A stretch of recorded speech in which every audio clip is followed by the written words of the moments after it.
The sun rises over a prehistoric savanna. Mist clings to the earth like breath on cold stone. Ferns sway gently in the early breeze. Dragonflies the size of ravens drift lazily through the golden air. In the distance, something enormous moves. Branches snap, trees bow, and the undergrowth screams in protest. The ground begins to tremble. A guttural roar tears across the valley like thunder with teeth. A small group of humans crouches behind a lichen-covered boulder. Mud-smeared, terrified, and hilariously underprepared. One clutches a stick like it's a sword, another holds a rock as if it knows kung fu. A third grips both, face set with the tragic confidence of someone who clearly doesn't know what's about to happen. They're all thinking the same thing. So, who's going first? Welcome to the boldest, weirdest, least historically accurate crossover in storytelling history. Cavemen versus dinosaurs. The planning phase. Every hunt begins with a plan. Sort of. Let's not kid ourselves. These are early humans. They didn't have battle strategy, spreadsheets, or PowerPoint presentations. There were no flowcharts, no tactical briefings, and definitely no laser pointers.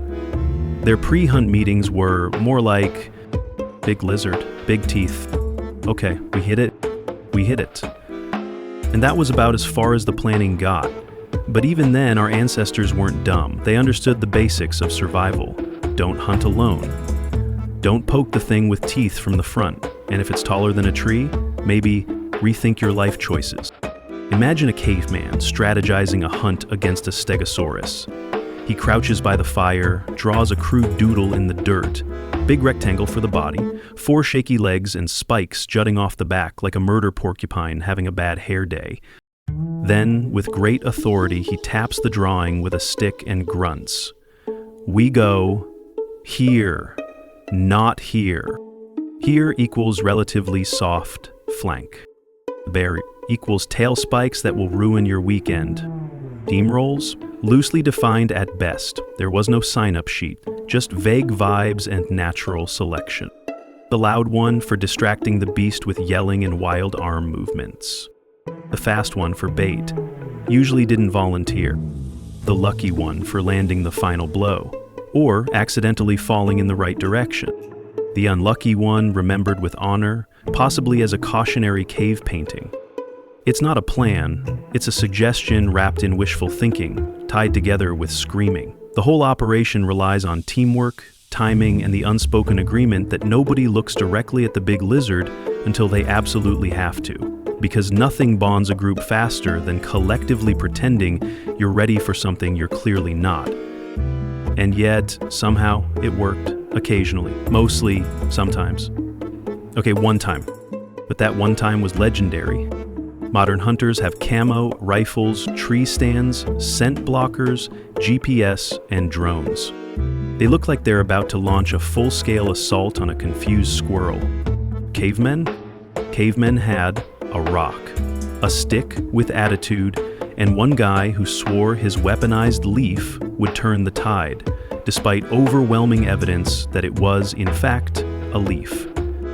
Their gear didn't come from a sporting goods store, it came from the dirt, the trees, or whatever animal lost a fight and dropped something useful. Their tech was primitive, sure, but not stupid. Flint chipped until it had an edge, nets woven from grass and raw optimism. Clubs that also served as cooking tools, tent poles, or just an excuse to carry a big stick. If it could stab, bludgeon, or annoy, it was going into battle. Need to take down a charging Allosaurus?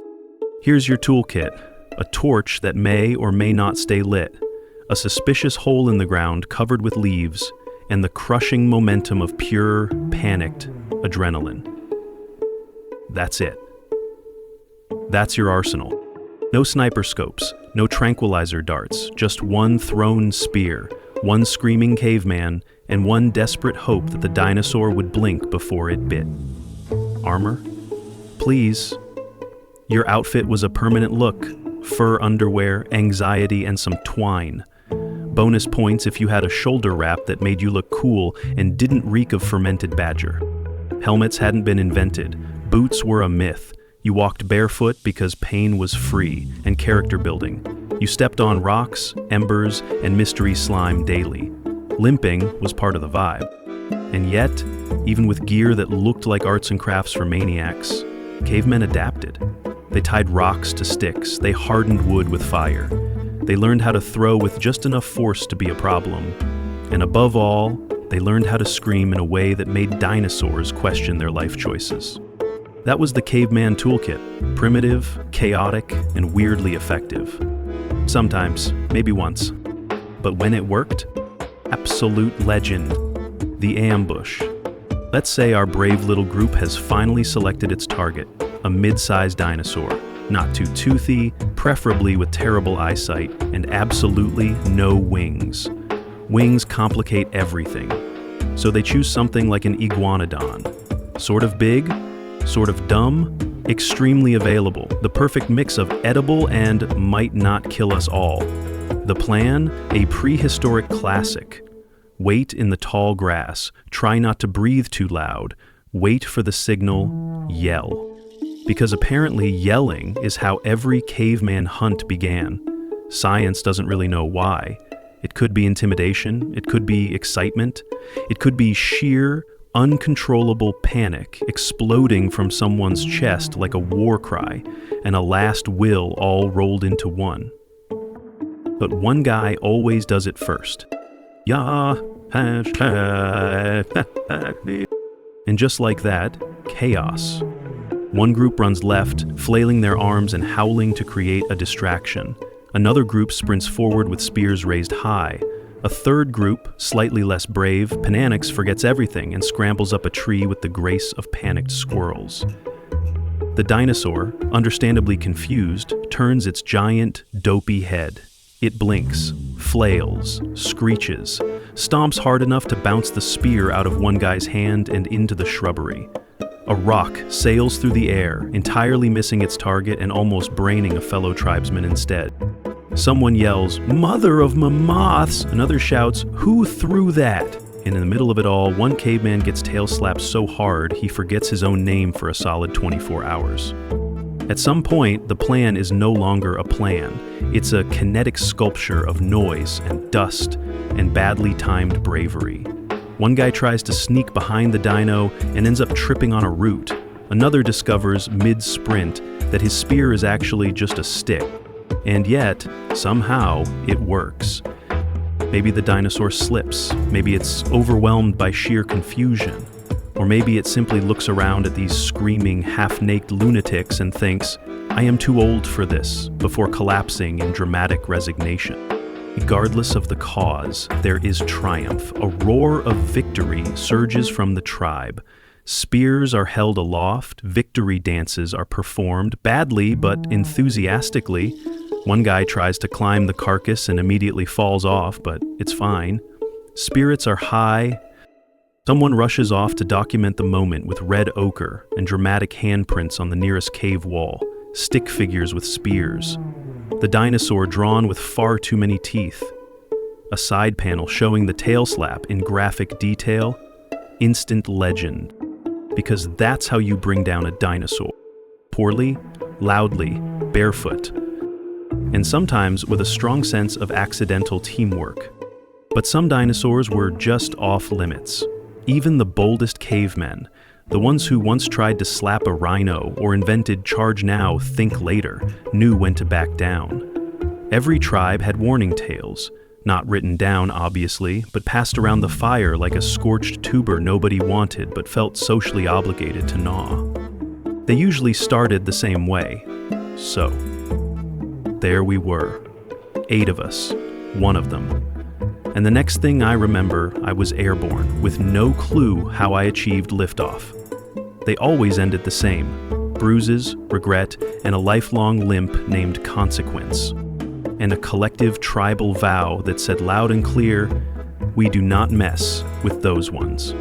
That wasn't an official list, but there may as well have been, chiseled not in stone, but into twitchy reflexes, ancient trauma, and one uncle's haunted stare that screamed, never again. Everyone just knew which creatures were a hard pass, the ones you didn't track, didn't follow, didn't even look at unless you wanted nightmares with subtitles. These were the kind of animals that made entire tribes pack up and relocate mid-snack. No meeting, no vote, just, well, they live here now. Some were enormous, some were blindingly fast. Some had an unshakable vibe, like the air got heavier and your instincts screamed, "You are the appetizer." And still, there was always that guy, the fire starter, the risk taker, the "I have a plan" guy. That guy believed maybe they could pull it off.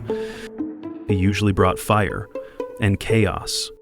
He is also the reason half the cave paintings depict tiny humans mid-launch with a caption that probably meant, "See, told you it was a bad idea."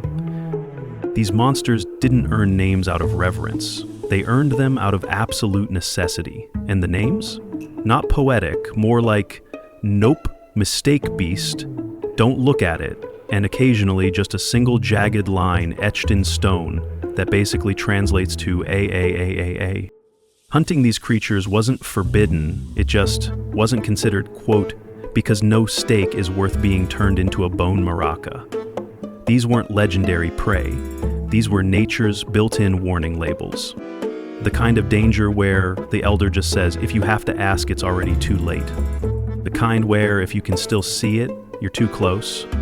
So the tribe adapted, they remembered, and when the wind died, the forest hushed, and the birds all pieced out in the same direction, nobody waited to find out why. Let's be real, most dinosaur hunts would go off the rails immediately. Maybe the bait guy tripped on a root. Maybe someone sneezed too early and set off the whole chain of disaster. Maybe, worst case scenario, the dinosaur had friends. Every single hunt had that one moment when someone, usually the one with the smallest spear and the most regrets, screamed, "This was a terrible idea," while running for their life at full speed. A caveman stuck waist deep in mud while a velociraptor closes in, his eyes full of both terror and deep, deep personal reflection. Someone hiding under a log whispering to themselves, "Maybe if I don't move it won't see me," while being 80% visible and 100% wrong. The tribe's fastest runner being used as bait, again, and shouting, "Why is it always me?" as they sprint past, flailing dramatically. There was always one guy trying to climb a tree that clearly couldn't support his weight, another frantically lighting a torch that refused to catch, and someone else trying to reason with the dinosaur as if it spoke panic. And then there's the emergency plan, passed down through generations: run toward the cliff. Hope the dinosaur can't stop in time. If that fails, the backup plan: climb the tallest tree you see, pray it doesn't climb too, make peace with your ancestors, consider becoming a forager instead. Every tribe had that one weird legend, usually told by the fire, with overly dramatic gestures, about the time Uncle Gronk almost got eaten but then farted so loud the dinosaur ran away. No one knows if it's true, even Gronk changed the story every time, but they repeat it anyway, just in case it works again someday, because in a dinosaur hunt, you never really had a strategy. You had a starting idea, a lot of yelling, and an improvisational relationship with death. And somehow, that was enough. Sometimes. Assuming you survive, and that's a big if, you now have a massive carcass to deal with. Dinosaurs are not snack-sized, they don't fit neatly on a spit. You don't drag it back to camp, you basically move the camp to it. It takes the whole tribe, everyone, to butcher it, cook it, preserve the meat, and keep the kids from sliding down the tail like it's the world's most dangerous playground. At least one child always ends up with dino slime in their hair. No one knows what to do about it. Then come the celebrations, roaring fires, dinosaur steaks sizzling over open flames. Someone plays a triumphant tune on a bone flute that now has bite marks on it from the hunt. The artist of the tribe is already at work, furiously smearing red ochre on the nearest rock to commemorate that one time we didn't all die. People reenact the moment the dinosaur fell, usually with dramatic sound effects and wildly inaccurate choreography. Someone mimics being tail-slapped into the stratosphere, another tries to dance like a dying lizard and falls into the fire pit. It's fine, it's festive. For weeks, the tribe talks about it. They retell every moment, every misstep, even longer if someone got mildly gored in a funny way, like flipping upside down mid-charge or landing in the dung pile during a heroic scream. Especially if someone shouted something ridiculous at full volume, like, "I have regrets, I tell my rock collection I love them," or the now famous, "Wait, is this the right dinosaur?" The story grows, as all good stories do. The dinosaur gets bigger, the fire gets brighter, the heroics get more exaggerated, and the laughs get louder every time someone reenacts the guy who tripped over his own spear and somehow still got credit for the kill. Because that's what it was really about. Not just the food, but the survival, the chaos, and the beautiful, absurd after-party that made it all worth it. Let's zoom out for a second. Why would cavemen even try to hunt dinosaurs? Seriously, why risk your life poking a scaly bus with teeth? Because the reward was massive. One dinosaur meant meat for weeks, bones for tools, bragging rights for whoever didn't get flattened like a mammoth pancake. Hunting a dinosaur wasn't just survival, it was status. It made you a legend. The kind of legend cave kids would imitate while pelting each other with moss. You weren't just a hunter anymore. You were Thunder Lizard Slayer, probably got first dibs on the good berries after that. Also, let's face it, early humans loved reckless bravery, and nothing screams "watch this" like sneaking up on a walking boulder armed with only a sharp rock and zero plans. Back to our firelit gathering, the tribe sits, filthy and full. Roasted dinosaur meat is passed around. An elder puffs out his chest to begin, and then I leapt on its back, naked, armed with nothing but a sharpened shell and raw confidence. Everyone groans. They've heard it 100 times, but they let him finish, because hunting dinos wasn't just about meat, it was about memory. His tradition. It was legacy. So next time someone says cavemen were dumb, just remember, these people charged thunder lizards with sticks, yelled at them, and somehow lived long enough to tell the story. So, how would cavemen hunt dinosaurs? Terribly, bravely, loudly, together. And honestly, that's the most human thing of all.